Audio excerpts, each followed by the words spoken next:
예, 이상입니다. 감사합니다. 이훈기 위원님 질의하십시오. 인천 남동을의 이훈기 의원입니다. 후보자님 지명 축하드리고요.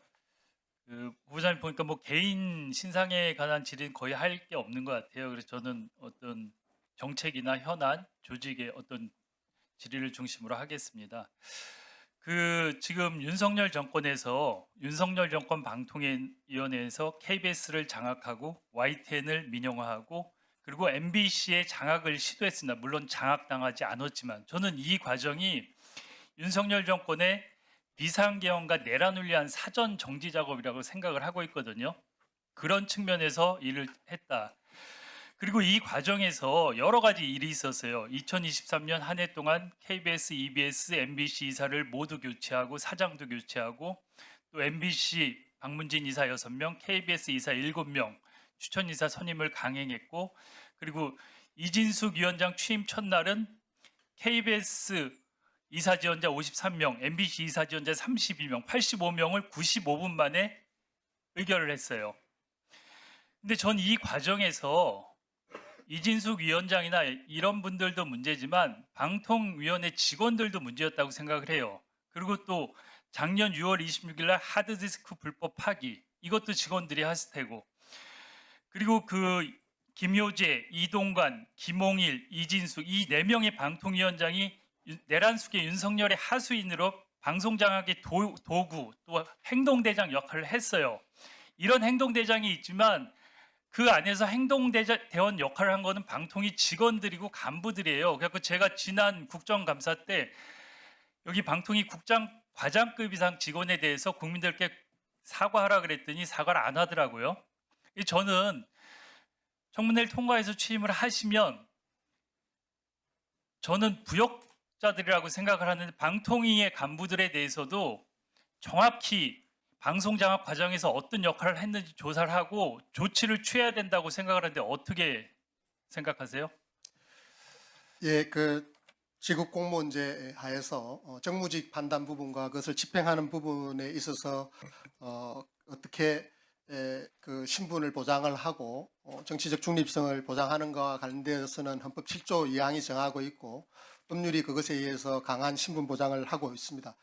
그런 면에서 이 부분들에 대해서는 말씀해 주신 그런 부분들 외에 또 저 조직이 가지고 있는 안정성과 법률이 정하는 어떤 보장책 등을 종합적으로 판단해서 저희 새로 출범하는 방미통위의 어떤 역할 인식에 부합하는 그런 어떤 재출범을 위한 노력들이 다양한 방면에서 필요하다라고 생각합니다. 알겠습니다. 저는 그냥 넘어가면 안 될 것 같아요. 재발 방지를 위해서 조사를 하고 적절한 조치를 취해야 된다고 생각을 합니다.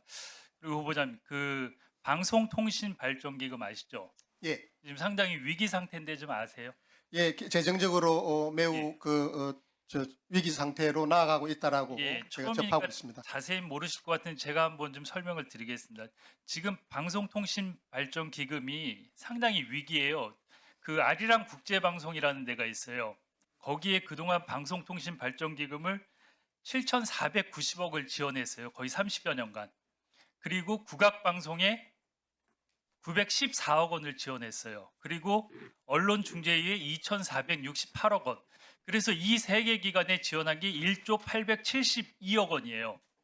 그리고 아리랑 국제방송과 국악방송은 문화체육부 산하의 공공기관입니다. 아리랑 국제방송 방송사가 아니고 국제교류재단입니다.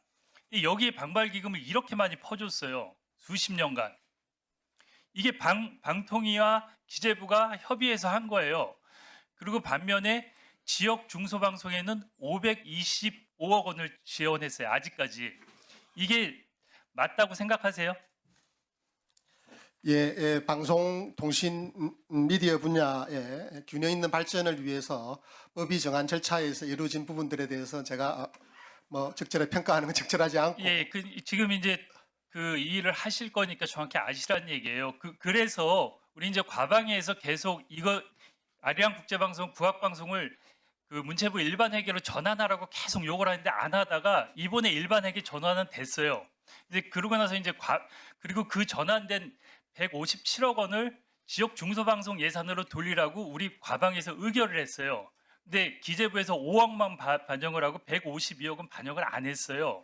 그런 일이 있었고, 그리고 이후에 기재부에서 보도자료를 냈는데 이런 그 예산지원기관 감독 불일치에 대해서 국회에서 끊임없이 문제 제기를 해도 계속 버티다가 이번에 했는데 마치 기재부가 한 것처럼 보도자료를 냈어요. 지금 어처구니 없이. 그리고 그 다음에 또 무슨 얘기를 했냐면 방발기금의 수지 악화를 얘기했어요. 방발기금의 수지 악화를 초래한 건 기재부예요. 1조 원이 넘는 돈을 이렇게 퍼줘서 수지 악화를 기재부가 초래해 놨어요. 그리고 근데 여기 보도자료에 버젓이 이걸 썼어요. 그리고 또 고작 5억 원을 증액하고 마치 지역 중소방송이 22.4억을 증액했다가 아주 기만적인 보도자료를 냈어요. 근데 제가 더 기가 막힌 것은 지난 금요일 날 대통령 업무보기 때 방미통회에서 기재부 자료를 그대로 인용해서 똑같은 자료를 냈어요. 그리고 그날 대통령이 약간 문제 제기를 하시면서 다시 추가 보고를 하라 그랬어요. 마치 홍보수석도 그렇고 증액된 것처럼 얘기하니까 대통령이 밖에서 문제가 많은 걸로 알고 있는데 이해가 안 간다 그러면서 추가 보고를 다시 하라 그러셨어요. 근데 이 부분은 저는 지금 지역 소멸 시대의 지역 방송은 지역 여론 형성의 장이고 지역 문화의 구심체여 상당히 중요한 역할을 해야 돼요. 근데 지금 지역 방송하고 지역 중소 방송이 지원 예산을 보면 1년에 한 1.5조 원 돼요. 그리고 아까 그거를 연으로 환산하면 아리랑 국제방송에는 매년 250억을 준 거예요. 국악방송에는 37억을 주고 지역방송에는 1.5억을 주고 이게 어떻게 이런 일이 있을 수가 있습니까? 국악방송 그렇게 규모가 크지 않아요. 여기 지역 MBC 하나보다도 작은 방송이에요. 이런 예산 편성이 어디 있습니까? 이거 바로 잡아야 되지 않겠습니까?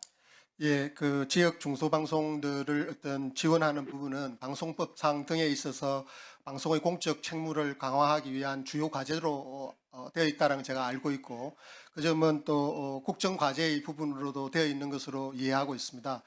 제가 취임하게 된다면 이 부분도 우선 과제로 삼아서 살펴보고 할 수 있는 범위에 대해서 최선의 노력을 다하도록 하겠습니다. 네, 수고하셨습니다. 김우영 의원님 질의해 주시기 바랍니다. 네, 네, 지명자님, 혹시 그 개인적